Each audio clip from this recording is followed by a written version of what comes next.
India US trade deal పైన చాలా రకాల ఆందోళనలు అనుమానాలు కలుగుతున్నాయి. 10 భయాలు అని చెప్పి నేను సెపరేట్గా ఒక వీడియో పెట్టాను.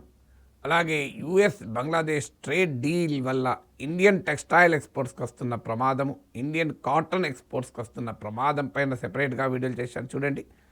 ఇప్పుడు ఇందులో మరొక అంశాన్ని మీ ముందు పెడతాను. దీని పేరే DDGS. సో మీరు India America trade deal joint statement చూస్తే మొదట్లోనే ఉంటుంది. India is agreed to import US DDGS with zero duty అని. అంటే అమెరికాకు చెందిన DDGSలను మనము జీరో డ్యూటీతో ఇంపోర్ట్ చేసుకుంటాం. ఈ DDGS అంటే ఏంటి, దీనివల్ల వచ్చే సమస్యలు ఏంటో చెప్తాను. DDGS అంటే distillers dried grain with solubles. Distillers dried grains with సాల్యూబుల్స్ను DDGS అంటారు. ఇది ఎనిమల్ ఫీడ్లో వాడతారు. అంటే ఇప్పుడు మీకు పాడి పశువులకు, ఆవులకు కానీ, పాడి పశువులకు కానీ, అలాగే పౌల్ట్రీ ఫీడ్గా వాడతారు, ఫిషరీస్ ఫీడ్గా కూడా వాడతారు. ఇక ఈ DDGS ఎలా తయారవుతుంది అంటే మీకు కార్న్, మొక్కజొన్న కానీ, అలాగే మీకు రైస్తో కానీ తయారు చేసేటువంటి ఇథనాల్ నుంచి బై ప్రొడక్ట్గా ఇది వస్తుంది. అంటే ethanol made up of corn or రైస్లో ఒక బై ప్రొడక్ట్గా ఇది వస్తుంది. సో ఈ డిస్టిలర్స్ డ్రైడ్ గ్రెయిన్స్ సల్యూబుల్స్. అయితే ఇది మన దేశంలో తయారు కదా DDGS, మన దేశంలో కూడా తయారవుతుంది. ఎందుకంటే మన దేశంలో కూడా ఇథనాల్ బ్లెండింగ్ ఉంది, ఇథనాల్ ప్రొడక్షన్ ఉంది. కానీ మన దేశంలో DDGSలకు అమెరికాలో తయారయ్యే DDGSలకు ఉన్న తేడా ఏంటి అనేదే సమస్య. సో మొదటి రకము ఇప్పుడు ఆందోళన కలిగించే తేడా ఏంటంటే అమెరికాలో తయారయ్యే DDGSలను మీకు జెనెటిక్ మాడిఫికేషన్తో తయారైన కార్న్ నుంచి తయారు చేస్తారు. ప్రధానంగా అంటే GM కార్న్తో తయారవుతుంది ఈ DDGS. కానీ మన దేశంలో తయారయ్యే DDGSలు మొక్కజొన్న మేజ్ నుంచి, సోయా నుంచి తయారవుతుంది. సో ఈ రెండు కూడా మన దేశంలో జన్యు మార్పిడి జరిగినాయి కావు. ఇప్పుడు భారతదేశంలో జన్యుపరమైన టెక్నాలజీస్ పైన చాలా ఆంక్షలు ఉన్నాయి. మనం ఫుడ్ క్రాప్స్లో GMను ఎలో చేయం. ఇండియా ఇప్పటికీ కూడా జెనెటిక్ మాడిఫికేషన్ ఫుడ్ క్రాప్స్ పైన రెస్ట్రిక్షన్స్ ఉన్నాయి. సో మనం ఇప్పటి వరకు GM cotton, genetically modified cotton ఎలో చేసాం. అది కాటన్ ఫుడ్ క్రాప్ కాదు. అప్పుడు కూడా మీకు cotton seed oil, cotton animal ఫీడ్లోకి వెళ్ళిపోతే మరి జెనెటిక్ మాడిఫికేషన్స్ ఫుడ్ చైన్లోకి వెళ్ళిపోతున్న ఆందోళనలు కూడా GM కాటన్ను ఎలో చేసిన రోజు మొదలయ్యాయి కూడా. కానీ ఇప్పుడు ఏం జరుగుతుంది అంటే ఇప్పుడు ఇండియన్ DDGS ఏమో నాన్ GM, అమెరికన్ DDGS ఏమో primarily GM. Genetically modified corn నుంచే అమెరికాలో ఇథనాల్ తయారు చేస్తారు. ఆ ఇథనాల్ బై ప్రొడక్ట్ కానీ ఈ డిస్టిలర్స్ డ్రైన్ గ్రెయిన్ విత్ సాల్యూబుల్స్ తయారవుతాయి. సో ఇప్పుడు ఆందోళన ఏంటంటే మనము నేరుగా జెనెటికలీ మాడిఫైడ్ కార్న్ ఎలో చేయం ఇండియాలో, అలాగే జెనెటికలీ మాడిఫైడ్ సోయాబీన్ ఎలో చేయం. ఈ రెండు మన దేశంలో ఎలో చేయం. కానీ అమెరికా నుంచి ఇప్పుడు సోయాబీన్ ఆయిల్ దిగుమతి చేసుకుంటామంటున్నాం జీరో ఆర్ లెస్సర్ డ్యూటీకి. అలాగే అమెరికా నుంచి DDGSలను జీరో ఆర్ లెస్సర్ డ్యూటీకి మనం ఎలో చేస్తున్నాం. అంటే ఇది ఇండైరెక్ట్గా genetically modified corn, genetically modified soya ఇండియాలోకి రావటానికి కారణమవుతుంది. మన దేశంలో దీన్ని మొక్కజొన్న లేదా రైస్ నుంచి ఇథనాల్ తయారవుతుంది. సో మొక్కజొన్న రైస్ నుంచి తయారయ్యే ఇథనాల్ బై ప్రొడక్ట్గా మాత్రమే DDGS తయారవుతుంది. అది జెనెటికలీ మాడిఫైడ్ కాదు.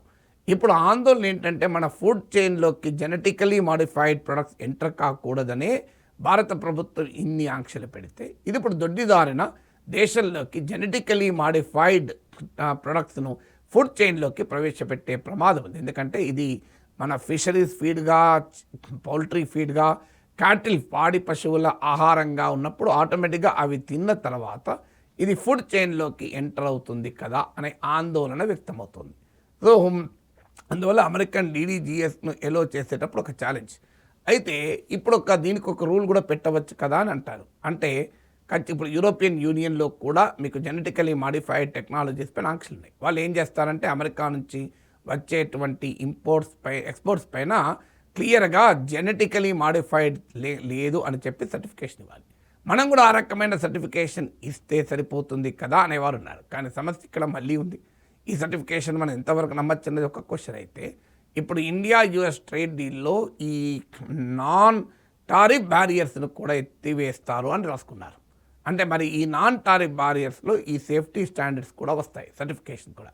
అంటే ఈ రకమైన జెనెటికలీ మాడిఫైడ్ టెక్నాలజీస్ లేవు, జెనెటికలీ మాడిఫైడ్ కార్న్ లేదు, ఈ జీడీజీఎస్ తయారీలో జెనెటికలీ మాడిఫైడ్ సోయా లేదు, ఈ సోయాబీన్ ఆయిల్లోని మనం కండిషన్స్ పెడితే ఇండో యూఎస్ ట్రేడ్ డీల్కి ఇది విరుద్ధమవుతుంది. ట్రంప్ ఆల్రెడీ ఒక కంప్లైన్స్ అండ్ మానిటరింగ్ మెకానిజం పెట్టి కూర్చున్నాడు. ఎక్కడన్నా కాస్తంత తప్పితే వెంటనే పెనాల్టీస్ విధిస్తామని కూడా ఈ డీల్లోనే రాశాను.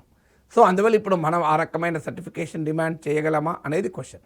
ప్రభుత్వం వాదించే ఇంకో ఆర్గ్యుమెంట్ కూడా అంటే ఇప్పుడు మనం చాలా తక్కువ క్వాంటిటీలో మాత్రమే అమెరికన్ డీడీజీఎస్ నిల్వ చేస్తాం, ఇది మన టోటల్ ఇండియన్ డీడీజీఎస్ పైన ఎలాంటి ప్రభావం చూపదు అని. కానీ సమస్య ఏంటంటే ఒకసారి కొంచెంతో మొదలైతే ఆ తర్వాత మొత్తాన్ని కూడా ఆక్రమించుకుంటారు. ఇది మన దేశంలో అనేక రంగాల్లో చూసాం. ఇప్పుడు ఇన్సూరెన్స్, బ్యాంకింగ్ రంగాల్లో ఫారిన్ డైరెక్ట్ ఇన్వెస్ట్మెంట్ స్టార్ట్ అయినప్పుడు ఇలాగే 26%తోనే స్టార్ట్ అయింది, తర్వాత అది 100%గా మారింది. అందువల్ల తక్కువ మోతాదులోనే అమెరికన్ డీడీజీఎస్ ఇంపోర్ట్ చేసుకుంటామన్నది కరెక్ట్ కాదు, అది తర్వాత పెరిగే అవకాశం ఉంటుంది. తర్వాత మీకు సర్టిఫికేషన్ అనేది నాన్ టారిఫ్ బారియర్ కిందకి వస్తుంది కనుక దాన్ని ఎన్ఫోర్స్ చేయడం అంత సులభం కాదు ఇండియా యుఎస్ ట్రేడ్ డీల్ కుదుర్చుకుంటే. అందువల్ల ఈవెన్ ఈ కోటాలు విధించడం కూడా తక్కువ క్వాంటిటీలోనే దిగుమతి చేసుకుంటామన్నది కూడా నాన్ టారిఫ్ బారియర్లోకి వస్తుంది. సో అది కూడా ఎత్తివేయాలని ట్రేడ్లో క్లియర్గా ఉంది కనుక ఆ తక్కువ మోతాదులోనే ఇంపోర్ట్ చేసుకుంటారు అన్న గ్యారంటీ ఏమీ లేదు. అందులో జిఎం సర్టిఫికేషన్ ఎన్ఫోర్స్ చేస్తామన్న గ్యారంటీ కూడా లేదు. ఇవన్నీ నాన్ టారిఫ్ బ్యారియర్స్ కిందకు వస్తుంది కనుక ఎన్ఫోర్స్ చేయడం అనేది, ఇంపోజ్ చేయడం అనేది చాలా ఛాలెంజెస్తో కూడుకున్నటువంటి అంశం. ఇక నెక్స్ట్ క్వశ్చన్ వస్తే మరి ఇవి కాస్ట్లీనా, అమెరికన్ డీడీజీఎస్ చీపా? సాధారణంగా ఇంపోర్ట్స్ వస్తున్నాయి, జీరో డ్యూటీ ఇంపోర్ట్స్ అంటే మన భయం అవి చీప్ కదా అని.